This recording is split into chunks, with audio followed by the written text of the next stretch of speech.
Panginoon Jesus, maraming salamat po. Maraming salamat po sa panibagong umaga. Salamat po sa buhay na iyong muling ipinagkaloob. Sa paghinga na patuloy mong binibigay at sa pag-ibig na hindi kailanman nagkukulang. Panginoon, bago ko simulan ang araw na ito, lumalapit po ako sa iyo ng may pusong mapagkumbaba at nagpapasalamat. Patawarin mo po ako sa lahat ng aking nagawang kasalanan, sa isip, sa salita at sa gawa.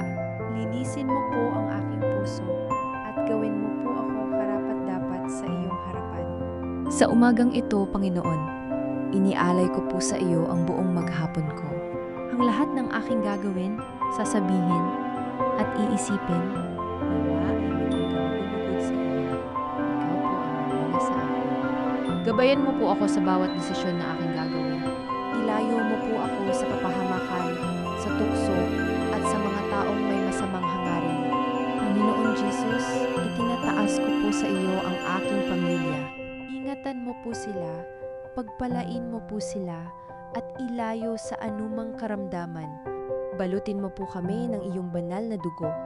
Bigyan mo po kami ng kapayapaan sa tahanan, pagkakaisa, at pagmamahalan na nagmumula sa iyo. Sa mga taong may pinagdadaanan ngayon, sa may sakit, sa nalulungkot, sa nawawalan ng pag-asa, hipuin mo po sila, Panginoon. Iparamdam mo po sa kanila na hindi sila nag-iisa. Ikaw ang aming dakilang manggagamot at aming tanging pag-asa. Panginoon, turuan mo po akong maging matatag sa gitna ng pagsubok. Turuan mo po akong magtiwala kahit hindi ko maintindihan ang lahat ng nangyayari. Sapagkat alam kong may magandang plano ka para sa akin.